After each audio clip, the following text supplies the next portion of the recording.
بسم الله الرحمن الرحيم.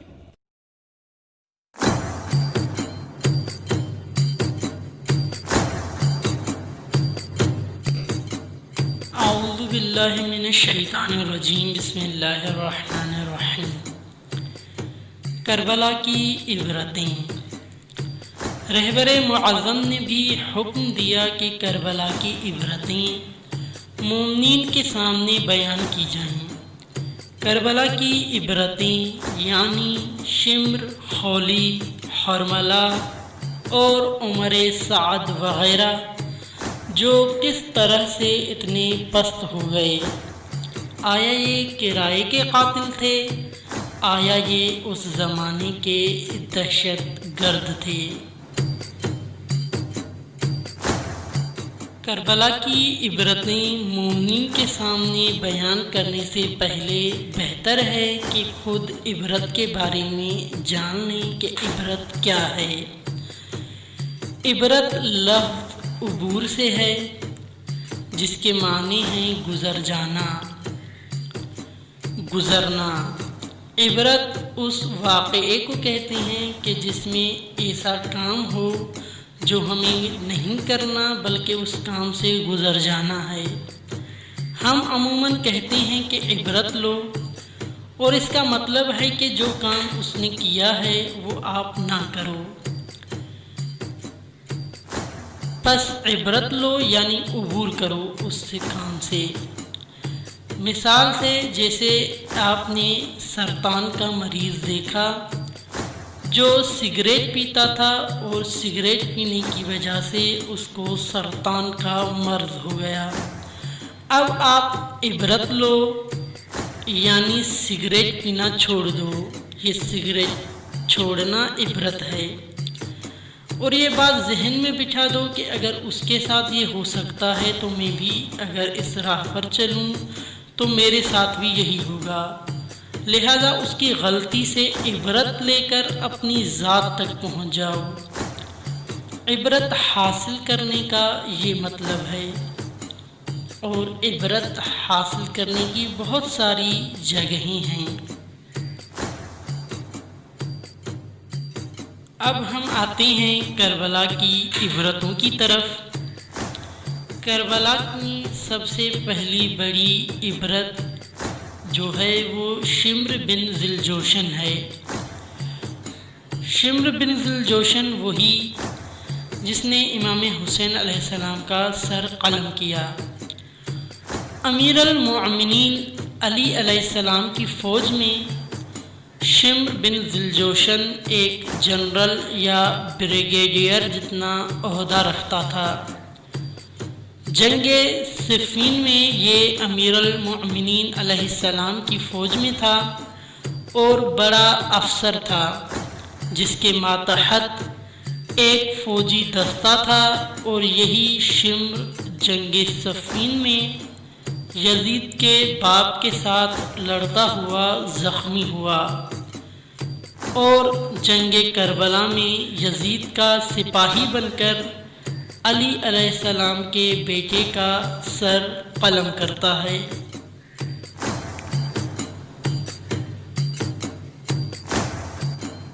کیا یہ عبرت کا مقام نہیں؟ یہ کام کیسے ہوا؟ کس طرح سے ہوا؟ کیوں امیر المؤمنین علیہ السلام کی فوج کا ایک افسر آ کر آپ علیہ السلام کے فرزند کا سر قلم کر دیتا ہے اور جو ماجرا اس کے ساتھ پیش آیا ہے وہ ہر آدمی کو شمر بنا سکتا ہے؟ جی ہاں، فرق یہ ہے کہ ہمارے لیے وہ موقع نہیں آیا. اگر وہ موقع آ جائے تو بہت سارے شمر بن جائیں گے.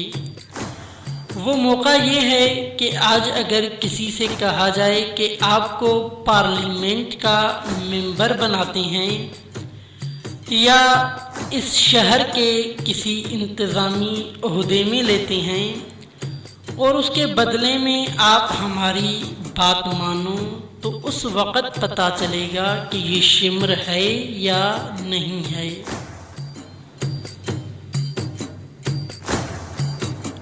شمر جو امیر المومنین علی علیہ السلام کی فوج کا افسر تھا، اس کو عبید اللہ ابن زیاد نے یہ کہا تھا کہ اگر تم جا کر حسین ابن علی علیہ السلام کا سر قلم کر لو گے تو میں تمہیں عمر سعد سے رئی کی حکومت لے کر دوں گا۔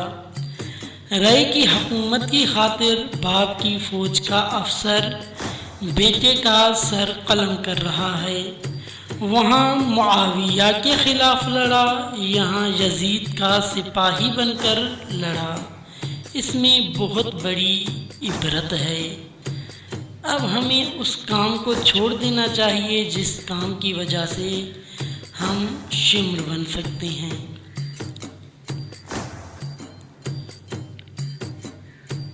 دوسری بڑی عبرت کربلا کی، جس نے قتل امام کا فتویٰ دیا، قاضی شرح۔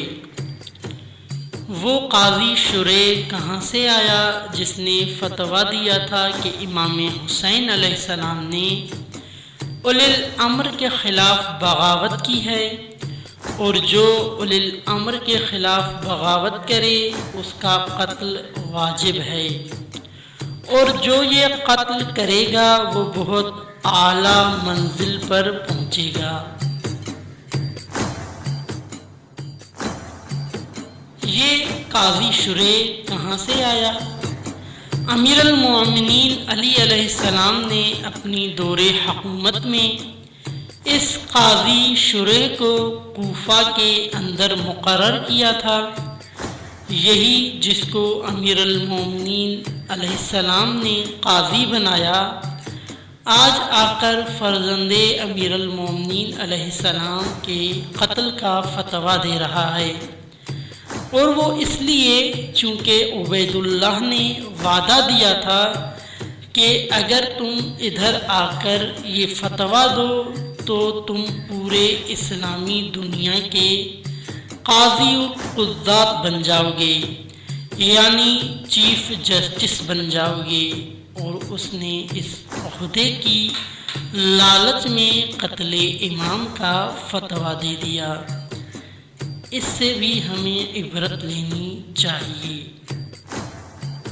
کربلا کی تیسری بڑی عبرت عمر سعد۔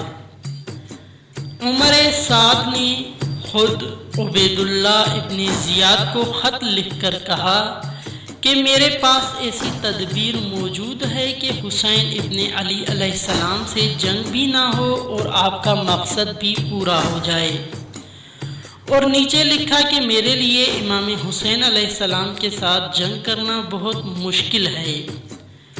وہ مشکل یہ ہے کہ میں حسین علیہ السلام کے رشتہ داروں میں سے ہوں۔ یہ سعد ابن ابی وقاص کا بیٹا تھا۔ سعد ابن ابی وقاص اسلام کا وہ بڑا سردار تھا جس نے ایران اور روم اور عراق فتح کیا۔ اس بڑے سردار کا بیٹا عمر سعد تھا۔ عمر سعد جس نے کربلا کی جنگ میں یزیدی فوج کی قیادت کی، کمانڈر تھا۔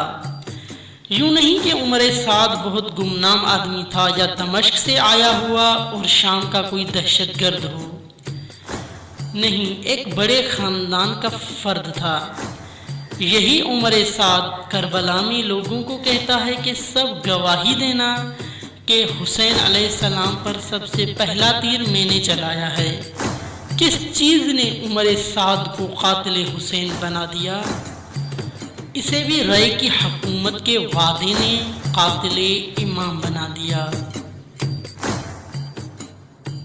کربلا کی عبرتوں میں ان تینوں کے علاوہ یعنی شمر بن ذوالجوشن، قاضی شریح، عمر سعد کے علاوہ باقی سارے قاتلان حسین میں بھی ہمارے لیے عبرتیں موجود ہیں۔ عبرت سے مراد اس کو پڑھو اور پھر ان لوگوں نے جو کچھ کیا ہے اس سے عبور کرو۔ آج اگر دین سے خیانت کے بدلے مجھے رائے کی حکومت دی جائے تو مجھے کیا کرنا چاہیے؟ آج اگر دین سے خیانت کے بدلے پارلیمنٹ میں سیٹ دینے کا وعدہ دیا جائے تو مجھے کیا کرنا چاہیے؟ ایک ویزے کے بدلے اگر ایک عالم دین اٹھ کر انقلاب اسلامی کا مخالف ہو جاتا ہے اور ولایت فقیہ کے خلاف بیان دیتا ہے تو یقین جان لو کہ یہ اگر عبید اللہ کے پاس ہوتا تو عمر سعد کی جگہ یہ ہوتا، یہ کربلا میں یزید کی فوج کا کمانڈر ہوتا۔ تو بس ہمیں ہر اس کام سے عبور کرنا چاہیے، ہر اس لالچ سے عبور کرنا چاہیے جس کی وجہ سے ان کو امام حسین علیہ السلام کے ساتھ دشمنی کرنی پڑی۔